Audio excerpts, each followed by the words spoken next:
Nesta madrugada, Lula discursou na cerimônia de posse de Dilma Rousseff no Banco dos BRICS, que foi realizada em Xangai, na China. Em sua fala, o presidente do Brasil questionou o dólar como uma moeda universal para a realização de todos os negócios entre os países. Vamos acompanhar um trecho antes de jogar para a nossa roda.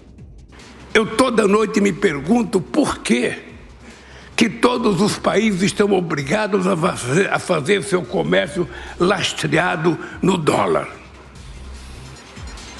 Por que nós não podemos fazer o nosso comércio lastreado na nossa moeda? Por que nós não temos o compromisso de inovar? Nós precisamos ter uma moeda, sabe, que transforma os países numa situação um pouco mais tranquila. Porque hoje, um país precisa correr atrás de dólar para poder exportar. Lula fala, eu me pergunto por que a gente tem que fazer todas as transações lastreadas em dólar e não numa moeda própria. Começo contigo, então, Gustavo Segré. Gostaria de responder a pergunta do presidente Lula? Bem-vindo. Muito obrigado, Evandro. Boa tarde para toda a audiência que nos prestigia. Tem uma resposta fácil. Se chama Bretton Woods. Julho de 1944, em que 45 países, depois da Segunda Guerra Mundial, se juntaram na cidade de Bretton Woods para coordenar a saída do patrão ouro, para não ser muito entediante. Se resolveu que o dólar seria moeda de curso internacional e que todas as moedas que tivessem conversibilidade com o dólar, ou seja, cotam a partir do dólar, seriam utilizadas para o comércio internacional. Se fixou, inclusive, naquele momento que um dólar seria equivalente a 35 gramas de ouro, porque tinha que sair do patrão ouro que até esse momento estava funcionando. E funcionou dessa forma porque o dólar é uma moeda transável, um bem transável. Todo mundo aceita. É possível transacionar em moedas locais? Claro, tem. De fato, existe o sistema de moedas locais da Argentina com o Brasil. Mas quem vai querer peso? Hoje o peso é um peso morto. Então ninguém quer transacionar com uma moeda que não tem circulação internacional. Imaginemos por um momento que tem a China e o Brasil. Os chineses vão querer fazer uma operação em reais, eles vão fazer o quê? Como muito bem falava Luiz agora há pouco. Não tem operações dessa forma, mas é possível fazer um acordo bilateral. Os chineses são muito espertos com isso, colocam inclusive o que se denomina swap cambial. Eles depositam uma quantidade de reservas para garantir a operação, mas isso não é uma aplicabilidade simples e, além do mais, o comércio se rege sempre pela ganância, pelo lucro. E ninguém vai operar numa moeda que não dá a possibilidade de operar com outras moedas ao mesmo tempo. O dólar continua sendo a moeda mais forte. Uma moeda única não teria aplicabilidade? Fábio Piperno, bem-vindo, boa tarde para você. Boa tarde, senhores. É claro que essa moeda inicialmente seria adotada nas trocas entre os dois países e principalmente, muito mais, né, nas vendas de lá para cá, que é onde, aliás, se concentra a maior parte dessa corrente comercial.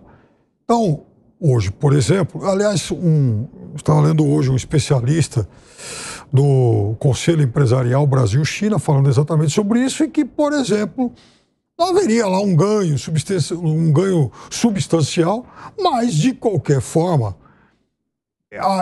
e para alguns setores haveria, então, pagamento só de uma taxa de conversão, porque hoje, por exemplo, um chinês que compra alguma coisa aqui, enfim, o preço é cotado por soja, o preço é cotado pela Bolsa de Chicago, ele vai pegar a moeda chinesa, aquilo vai ser convertido em dólar e depois em reais. Então, se fosse, por exemplo, adotado o yuan, uma transferência dessa, a troca seria mais simples. Então, segundo ele, o gasto, por exemplo, com taxa os gastos seriam um pouco menores, mas também nada a ponto de trazer enormes vantagens. A questão não está nem aí, a questão central. Está onde? Ao se adotar uma outra moeda e principalmente uma forma de compensação, ao oferecer para o mercado um outro sistema de compensação como é o SWIFT, para quem não conhece, como se fosse um grande PIX mundial, né? E aí, obviamente, isso com controle chinês, Seria possível, por exemplo, imagina uma empresa alemã que queira fazer um negócio com o Irã.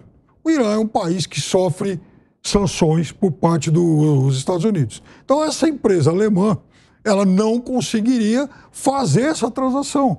Ela não teria como, por exemplo, transacionar dólares passando pelo SWIFT, porque isso seria barrado. Afinal de contas, o Irã está fora disso.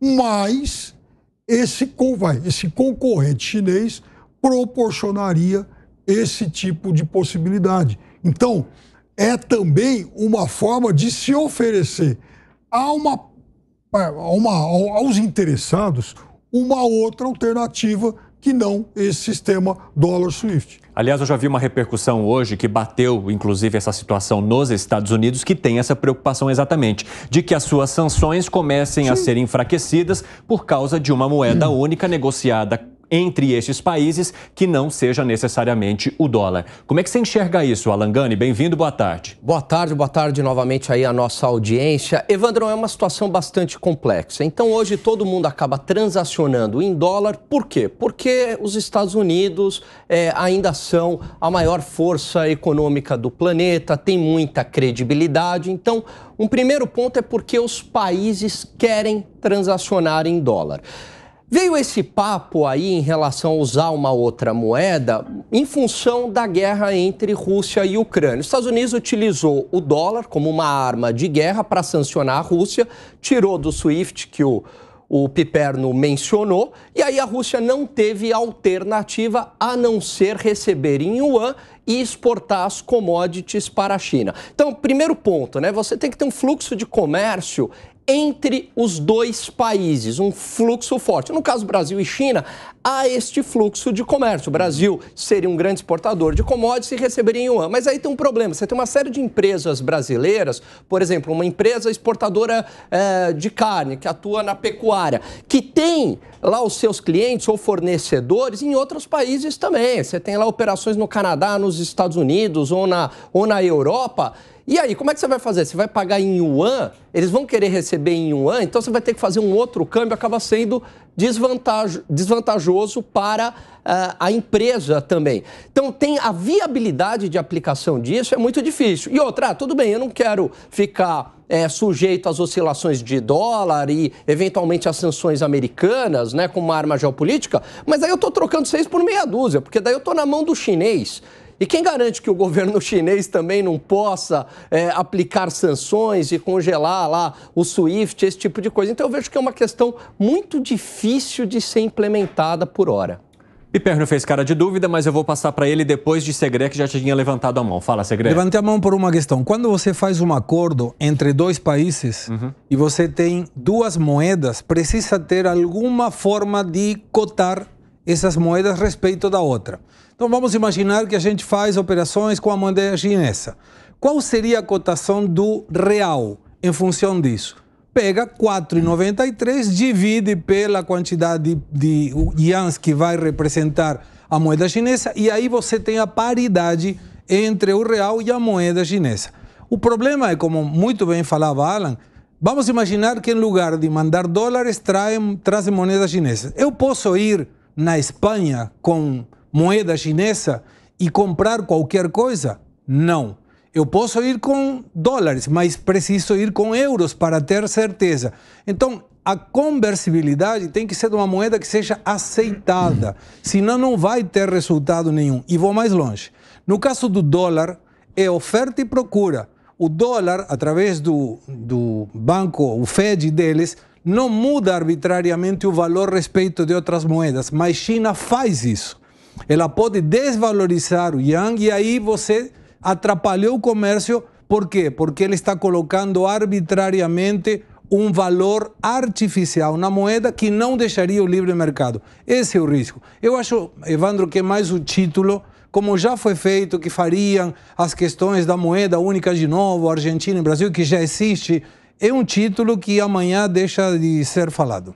A conversibilidade é um problema, Piperno, neste caso, além do que colocou também Alan Gani? Tem papelzinho. estou adotando o papelzinho aqui, tá? Todo mundo arrancando o seu bloquinho para trazer informação de qualidade para você. Isso aí é cobrança da audiência, vale a pena. Eu não vou citar todos os títulos aqui dos vários jornais do mundo, senão eu ia cansar a nossa audiência. Mas, por exemplo, Financial Times, Le Monde, o Washington Post, aliás, eu até cheguei a retweetar hoje uma longa matéria que o Post fez sobre isso. Aliás, sobre essa visita do Lula, mas incluindo também essa questão. Então, veja, esse não é um tema que vai se dissipar amanhã. Por quê? Porque, primeiro, essa conversibilidade, a possível adoção de uma outra moeda padrão nas trocas bilaterais não vai ser nada imposto obrigatório. Então, está lá como opção para quem quiser, estará, né, a partir do momento que for, enfim, implementado. Segundo, a China, na verdade, ela está vendendo a moeda dela. Então, ela tenta atrair o Brasil como um novo cliente. Por quê? Porque ela já utiliza o yuan nas trocas com alguns outros, elas com vários outros países da região, inclusive com a Rússia. Então, você imagina, por exemplo, isso se espalhando no âmbito dos BRICS. A gente está falando de países que têm correntes comerciais importantes. Então, não é alguma coisa que seria um mico na mão. É claro que, óbvio, não teria a conversibilidade que tem o dólar, mas, de qualquer forma, já seria algo que alcançaria um grupo, né, razoável de países e mais ou menos uns 40% da população mundial. E, repito, não seria obrigatório, vai ser algo opcional. E qual a preocupação americana? É exatamente isso, o fato de se abrir a possibilidade de você passar a ter uma outra alternativa de comércio mundial. E chama atenção para um detalhe. Outro dia alguém fez uma reportagem sobre a composição das reservas cambiais do Brasil. 80% em dólar, mas já tem lá uns 4, 5% em yuan. Por que você estava com esse olhar para o piperno, hein, Segré? Eu vi daqui. Porque uma das jogadas mestres do marketing mundial foi quando uma marca de óleo falou: o nosso óleo não tem colesterol. Então falou: óleo sem colesterol. Explodiram as vendas. Mas nenhum óleo tem colesterol. Só que teve um que falou que não tinha. Aí o resto saiu, mas o nosso também não tem. Mas você não falou. Hoje, se eu quero fazer uma operação com a China e pagar em moeda chinesa, eu posso. Não tem nenhuma restrição a isso. O problema é que ninguém quer porque não tem uma conversibilidade suficiente. Mas imaginemos por um momento que isso seja uma alternativa ao dólar. Imagina que lindo internacionalmente. O Brasil está junto com Irã, Venezuela, Cuba, Nicarágua, que são os que estão sentenciados pelos Estados Unidos para não operar ou estão restringidos. Então agora tem a possibilidade da China dar um mercado de graça para a China, que saberá aproveitar muito bem isso. E, de fato, a Rússia está sobrevivendo, como muito bem assinalava Alan, em função desse acordo que tem com a China, para operar uma moeda fora o SWIFT americano. Alan, eu quero engrossar o nosso debate, vou até chamar mais uma fala de Lula, que defendeu que o banco também empreste dinheiro aos países mais pobres. Vamos acompanhar. Eu espero que esse banco tenha condições de ter dinheiro para emprestar os países mais pobres da América Latina, do Caribe. Países grandes como o Brasil, embora precisem de empréstimo, nós temos que ter capacidade de precisar de outros instrumentos e não precisar de um banco que tem que ajudar os países mais necessitados, mais pobres. Eu tenho certeza que essas qualidades a governo Dilma Rousseff vai trazer e consolidar um novo banco. Parabéns a todos vocês, parabéns, e que o mundo possa tirar proveito desse novo instrumento de ajuda financeira. Durante essa reunião, Lula também criticou fundos ou bancos que ficam mantendo países que estão com dívida na forca, como a própria Argentina, por exemplo. Como é que você vê essa possibilidade ou essa sugestão ali de Lula de que o Banco dos BRICS empreste dinheiro para países pobres da América Latina para tirar um pouco dessa pressão que esses países sofrem por empréstimos já feitos? Veja, Evandro, o banco ele tem uma lógica na hora que ele vai emprestar, na hora que ele vai carregar lá a taxa de juros? É o risco-retorno. Então, se o país ele tem muito risco, a taxa de juros tem que ser maior para compensar este risco. Se o país é menos arriscado, é um bom pagador, a taxa de juros acaba sendo menor.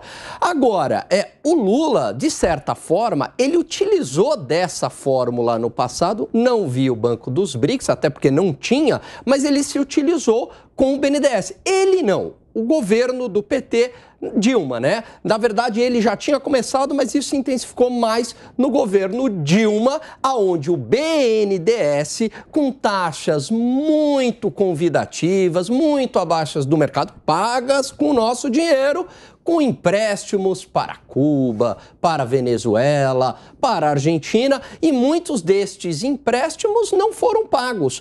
Então, a gente está pagando por isso, a gente está pagando por essa ineficiência, o governo brasileiro acabou não recebendo, a sociedade brasileira não recebeu. Então eu vejo que é mais um discurso populista dele. Lula até queria fazer uma reunião, né, em maio com os integrantes dos BRICS, exatamente também para conversar ali com a Venezuela, que ainda está devendo para o Brasil. Segré. Vai convidar a Argentina para entrar nos BRICS, pode assinar aí embaixo.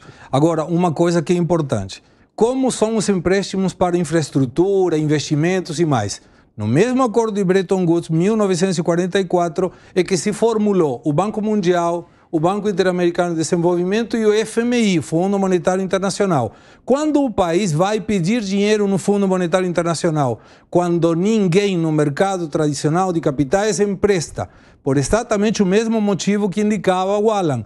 Não tem capacidade para devolver. Então é um banco que ajuda como se fosse de pai para filho, dizendo: eu vou te cobrar as taxas mais baixas do mercado e eu vou te ajudar a você se erguer.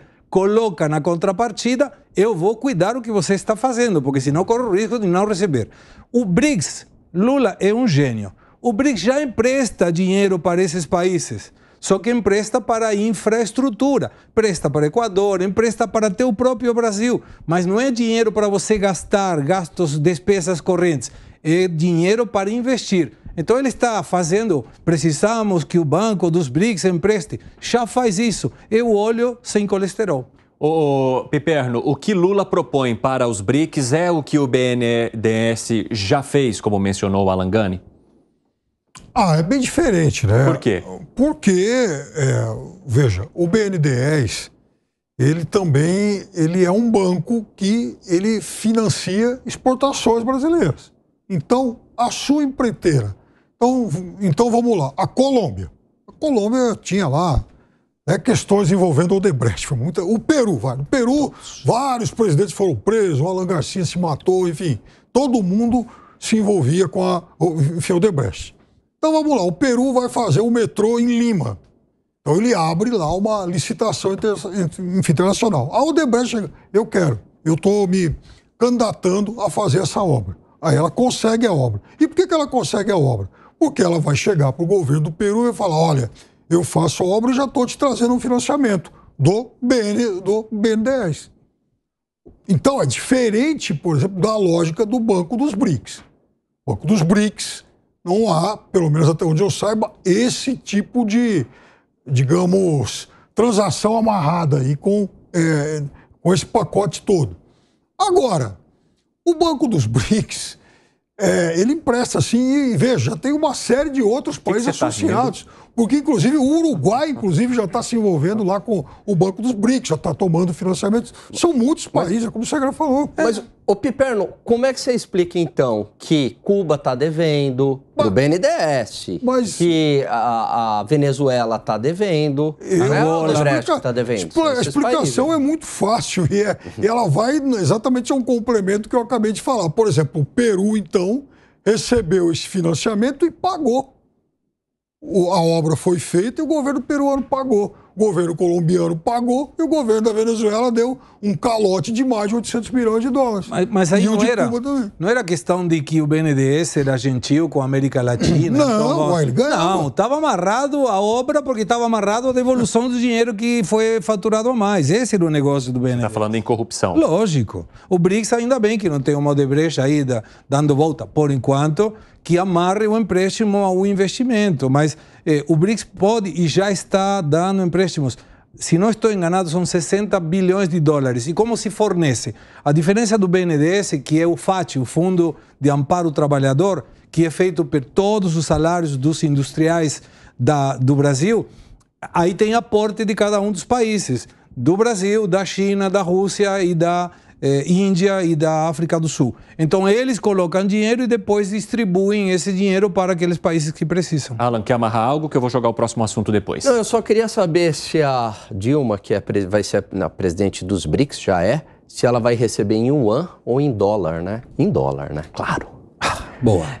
Bom, vamos falar agora. Ela mora em Xangai, né? Mas 300 Vai mil gastar dólares. em quê, gente?